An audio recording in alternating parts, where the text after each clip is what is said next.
வணக்கத்தை நம் நகரில் மிகவும் காலந்தொட்டு கிட்டத்தட்ட 150 ஆண்டுகளுக்கு முன்னால் தூத்துக்குடி கடற்கரை சாலை வடக்கு பகுதி முத்துநகர் பூங்காவின் எதிர்புறமாக அமைந்திருக்கக்கூடிய மதுரா கோட்ஸ் கட்டிடத்தினுடைய நிலைப்பாடு குறித்து நாங்கள் உங்களை சந்திக்கிறோம். இந்த கட்டிடத்தினுடைய சர்வே எண் 240 to 278, வார்டு எண் 6, பகுதி 2. இதுதான் இந்த கட்டிடத்தினுடைய சர்வே எண். இந்த கட்டிடத்தை திடீரென்று அதனுடைய நிறுவனம் மூடுகிறது. அதனுடைய தொழிலாளர்களுக்கு சரியாக அவர்களுக்கான செட்டில்மெண்ட் அந்த தொகையை அவர்கள் வழங்காமல் சென்று விடுகிறார்கள்.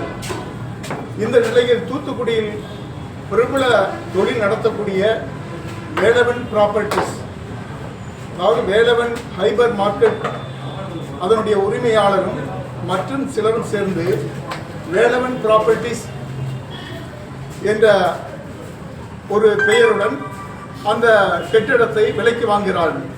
யாரிடம் வாங்குகிறார்கள் என்று சொன்னால் மதுரா கோட்ஸ் நிறுவனத்திடம் வாங்குகிறார்கள். அப்படித்தான் அவர்கள் அறிவித்தார்கள், நாங்கள் இதை வாங்கியிருக்கிறோம் என்று சொல்லி. அப்படி சொல்லிவிட்டு அந்த கட்டடம் ஒரு முறையோடு இருக்கிறது. இது தூத்துக்குடியினுடைய மிகப்பெரிய ஒரு நினைவு சின்னமான ஒரு விஷயம். 150 ஆண்டுகளாக 4000-5000 தொழிலாளர்கள் வேலை செய்த இடம். அந்த கட்டிடத்தை நாங்கள் இடித்து பிளாட்டாக விற்பனைக்கு கொண்டு வருகிறோம் என்று சொன்னார்கள். எங்களுக்கு இந்த நில விற்பனையில் கொஞ்சம் விடயங்கள் தெரியும். ஆகவே அதை இடிக்கப் போகிறார்கள், எப்படி இடிப்பார்கள் என்று நாங்கள் யோசித்துக் கொண்டிருக்கக்கூடிய வேளையில் அந்த கட்டிடத்தை இடிக்காமல் அப்படியே வைத்துக்கொண்டு முன்பதிவுக்கு அவர்கள் தயாரானார்கள். அந்த முன்பதிவுக்கு தயாராகும் பொழுது உடனே எங்களிடம் முன்பதிவு செய்யுங்கள், 1 வருடம் கழித்து உங்களுக்கு நாங்கள் நிலத்தை ஒப்படைப்போம் என்று சொன்னார்கள். அப்படி என்றால் இதில் கொஞ்சம் நில விடயத்தில் விஷயம் தெரிந்தவர்களுக்கு தெரியும். ஒரு கட்டிடத்தை இடிக்க வேண்டும், அதை தரமட்டமாக்கி அதற்கான பிளாட்டுகளை வரையறை செய்ய வேண்டும். அந்த வரையறை செய்து அந்த கான் அமைக்க வேண்டும், மின்விளக்கு அமைக்க வேண்டும். இப்படி பல விஷயங்கள் செய்தால்தான் டிடிசிபி, அதாவது நகர ஊரமைப்பு இயக்கம், அதனிடம் அனுமதியை கேட்க முடியும். நீங்கள் எல்லாவற்றையும் செய்துவிட்டு அதை தரமட்டம் ஆக்கிவிட்டு அதற்கு பின்பு இதே போன்ற அனைத்து விஷயங்களையும் செய்துவிட்டு தான் நீங்கள் அனுமதிக்கே கோர முடியும். அப்படி இருக்க வேளையில் அந்த கட்டிடத்தை இடிக்காமல் அவர்கள் முன்பதிவு என்று கடந்த அந்த 11ஆம் மாதம் 18ஆம் தேதி என்று நினைக்கிறேன், 18, 19, 2 தேதிகளில் அவர்கள் மேலா நடத்துகிறார்கள். அப்பொழுது எங்களுக்கு ஒரு சந்தேகம் வந்தது, எப்படி டிடிசிபியினுடைய அனுமதி இல்லாமல், அந்த டிடிசிபியினுடைய சட்டம் என்ன சொல்லுது என்றால் selling the property without DTCP legally ப்ராப்பர்ட்டின்னு சொல்லுது. அதாவது ஒரு டிடிசிபியினுடைய நகர ஊரமைப்பு இயக்கத்தினுடைய அனுமதி பெறாமல் ஒரு இடத்தை நீங்கள் விற்கவோ வாங்கவோ முடியாது என்று சொல்ல முடியும். டிடிசிபிக்கே நீங்கள் அனுமதி கோராமல் அந்த கட்டிடத்தையே இடிக்காமல் இவர்கள் அனுமதி கோருகிறார்கள். நாங்கள் உடனே ஒரு திங்கள் மனுவில் கலெக்டருடைய திங்கள் மனுக்கு சென்று நாங்கள் ஒரு மனுவை கொடுக்கிறோம். இந்த பிரச்சனை இப்படி இருக்கிறதே, இவர்கள் விற்பனைக்கு வருகிறார்கள், இது சட்டவிரோதமானது என மனு கொடுக்கிறோம். அதே தினத்தன்று மாவட்ட டிடிசிபி, மாவட்ட நகர ஊரமைப்பு இயக்கத்தினுடைய தலைவர், அதனுடைய அதிகாரி ராகுலை சந்தித்து நாங்கள் முறையிடுகிறோம். அவர் சொல்கிறார், நாங்கள் 2 நாட்களில் வருவோம் என்று சொன்னார். சொன்னபடி வந்தார், அங்கு சென்று பார்த்தார். அங்கு அவர்கள் அட்வான்ஸுக்கான பதிவான ஆவணங்களை எல்லாம் பார்த்துவிட்டு இதெல்லாம் எப்படி நடந்தது, எங்களிடம் என்ன அனுமதி வாங்கினீர்கள், உடனடியாக இதை அப்புறப்படுத்த வேண்டும் என்று சொல்லி அவருடைய விளம்பரங்களை எல்லாம் அப்புறப்படுத்தி விட்டார்கள். எங்களுக்கு அதற்கு பின்புதான் ஒரு சந்தேகம் ஏற்பட்டது. எப்படி என்று சொன்னால், இந்த கட்டிடம் சியாசட் கடலோர மேலாண்மையினுடைய சட்டத்தினுடைய கீழ் வருகிறது. கடலோர மேலாண்மை சியாசட் என்ன சொல்கிறது என்றால், கடல் அலைகளில் இருந்து 500 மீட்டருக்கு அப்பால் இருந்தால்தான் புதிய கட்டிடத்திற்கான அனுமதி கொடுக்கப்படும் என்று சொல்கிறார்கள்.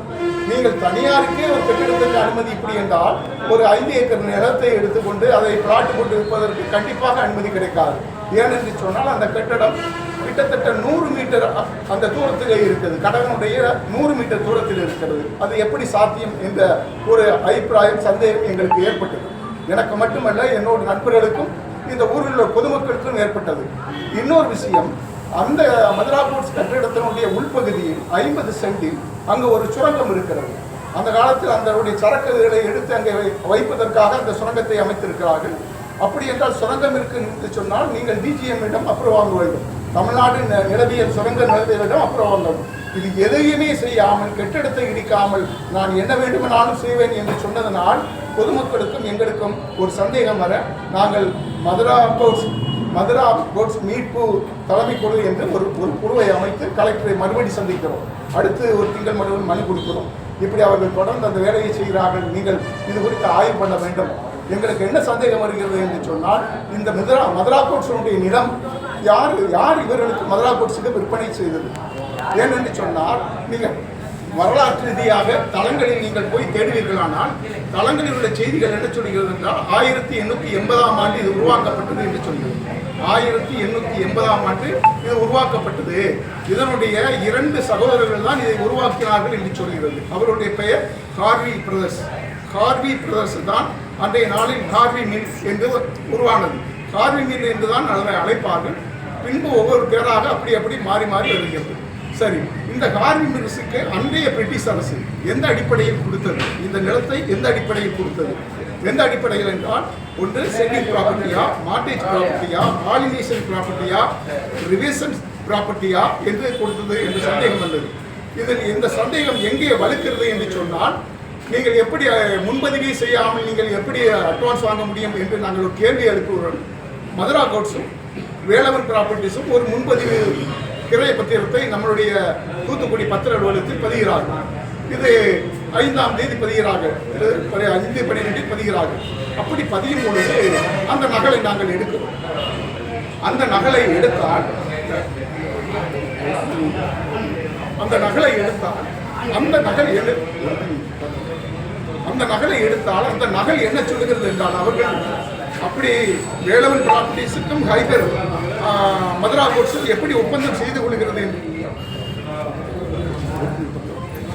அது எப்படி பண்ணிக்கொள்கிறது என்று சொன்னால், இந்த பத்திர பதிவாளர் எப்படி செய்கிறார் என்று சொன்னால், 53/44/1944 ஆவணத்தினுடைய படி இவர்கள் 2 நான் முன்பதிவு செய்கிறேன் என்று அந்த பத்திரப்பதிவாளர் அதில் குறிப்பிடுகிறார்.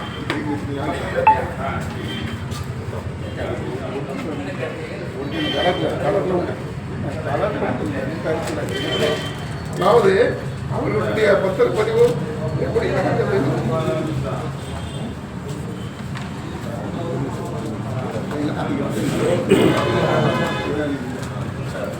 அப்படி ஒரு பத்திரத்தை பதிகிறார்கள். அந்த பத்திரப்பதிவில் நாம் குறிப்பிட்டு சொல்லுவது என்ன என்று சொன்னால், 53/1944 ஆவணப்படி நான் இவர்களுக்கு பத்திரக்கிரையை முன்பதிவு செய்கிறேன் என்று சொல்கிறார்கள். நாங்கள் உடனே தூத்துக்குடியுடைய பத்திர அலுவலகத்தில் 53/44/147 ஆவணத்தினுடைய பதிவு செய்தபடி இங்கு என்ன புத்தகம் உருவாகியிருக்கிறது என்று கேட்டோம். அதற்கு 3/2025 என்ற புத்தகம் உருவாகியிருக்கிறது. அதனுடைய அடிப்படையில் சரி, 3/2025 ஆவணத்தை தாருங்கள் என்று வாங்கி பார்த்தால் அங்கே என்ன இருக்கிறது என்று சொன்னால், இங்கே இதுதான், இது 31ஆம் தேதி நாங்கள் ஆவணம் போட்டு வாங்குகிறோம். இந்த ஆவணத்தினுடைய அடிப்படையில் தான் அந்த அம்மா பத்திரப்பதிவு செய்கிறார்கள். நல்ல சூம் பண்ணி எடுத்துக்கிறீங்க. இதை யாராவது படிக்க முடியுமா என்று பாருங்கள். யாராவது படிக்க முடியுமா என்று பாருங்கள். படிக்கவே முடியாது. இப்படித்தான் அனைத்து பக்கங்களும் இருக்கிறது. அனைத்து பக்கங்களும் இப்படித்தான் இருக்கிறது. சரி, இந்த பக்கங்களை நாங்கள் பதிவேடத்தை வாங்கிக்கொண்டு அந்த அம்மாவிடமே நேரடியாக சென்று விட்டார். இந்த புத்தகத்தினுடைய அடிப்படையில் தான் நீங்கள் அவர்களுக்கு பதிவு செய்து கொடுத்தீர்கள் என்று சொன்னீங்களே, இந்த புத்தகத்தை நீங்கள் வாசிக்க முடியுமா என்று கேட்டால், அந்த பத்திரப்பதிவாளர் அந்த பெண் அதிகாரி சொல்லுகிறார், என்னால் வாசிக்க முடியாது சார் என்று சொல்கிறார். வாசிக்கவே முடியாத ஒரு புத்தகத்தை வைத்துக்கொண்டு அவர்கள் இருவருக்கும் நீங்கள் எப்படி ஒரு செட்டில்மெண்ட் கிரைய பத்திரத்தை பதிவு செய்ய முடியும் என்ற ஒரு கேள்வி எழுப்பார். இல்லை, அவர்கள் எல்லாரும் எங்களுக்கு காட்டினார்கள், அவர்கள் கரண்ட் பில் வைத்திருந்தார்கள், தண்ணீர் பில் வைத்திருந்தார்கள், அந்த லேண்ட் மார்க் சரியாக இருந்தது என்று சொன்னார்கள். அப்பொழுது நாங்கள் சொன்னோம், இல்லை நாங்கள் ஒரு எல்லாரும் கொண்டு வரோம், நாங்கள் ஒரு கரண்ட் பில்லை கொண்டு வரோம், எங்களுக்கு நீங்கள் பத்திரப்பதிவு செய்து கொடுத்தீர்களா இல்லை. அதற்கு அடுத்த வாக்கியத்திற்கு அந்த அம்மாவிடம் இந்த பதில், ஏதாவது ஒரு ஆவணம் அவர்களுக்கு முறையில்லை என்று நீங்கள் கொண்டு வாருங்கள், நான் தடங்கல் செய்கிறேன் என்று சொன்னார். அப்போ ஏதாவது ஒரு ஆவணத்திற்காக எதிர்பார்த்து கொண்டிருந்தார்களே தவிர முறையான இதை செய்யவில்லை. சரி, இங்கு உள்ள பத்திரம் தான் இப்படி இருக்கிறது, இந்த பத்திரம் எங்கிருந்து எடுக்கிறார்கள், மதுரையிலிருந்து பெறப்பட்டிருக்கிறது என்று சொன்னவுடன் நாங்கள் மதுரைக்கு செல்கிறோம். மதுரையில் சென்று இந்த ஆவணம் இங்கே இருக்கிறது, மதுரைக்கு சென்று அதே ஆவணத்தை எடுத்தால் அதுவும் அப்படியே வருகிறது. அதுவும் மதுரையிலிருந்து நம்ம ஆவணத்தை எடுத்தால் மதுரை ஆவணத்தை நாங்கள் போய் அங்கே எடுக்கிறோம். அந்த மதுரை ஆவணத்தை இருக்கிறது இந்த ஒரு பக்கம் தான் இப்படி இருக்கு, அதுக்கு இடத்துல இருக்கு அதே இதுதான், அதே பக்கங்கள் தான் இது இப்படி இருக்கிறது.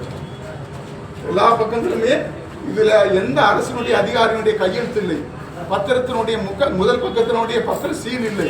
அப்போ இந்த பக்கங்களை வைத்துக்கொண்டு ஒரு பத்திரப்பதிவாளர் எப்படி அவர்களுக்கு இத்தனை கோடி ரூபாய் 200 கோடி ரூபாய் சொத்தை எப்படி பதிவு செய்ய முடியும், எப்படி பதிவு செய்ய முடியும்? மதுரையிலும் இப்படித்தான் இருக்கு. இந்த ஆவணம் எது அப்படின்னு கேட்டால் மதுரையில் இது 53/44/1947 பதிவு செய்யப்பட்ட பத்திரம் என்று சொல்கிறது. சரி, இந்த அம்மா தூத்துக்குடியில் பதிவு செய்திருக்கிறார்கள். இந்த தூத்துக்குடியில்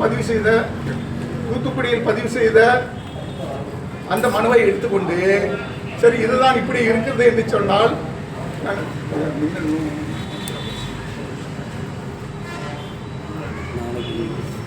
சரி இப்படி எடுத்து விட்டார்கள். அப்போ எதனுடைய அடிப்படையில் அந்த பத்திரம் இப்படி இருக்குன்னு கண்டுபிடிக்க முடியும்னா 3/2025 தூத்துக்குடியில் 15 புத்தகத்தினுடைய பேர் 3/2025 அந்த அம்மா போடுது. சரி, 3/2025 உள்ள 15 பக்கமும் படிக்க முடியாம இருக்கு.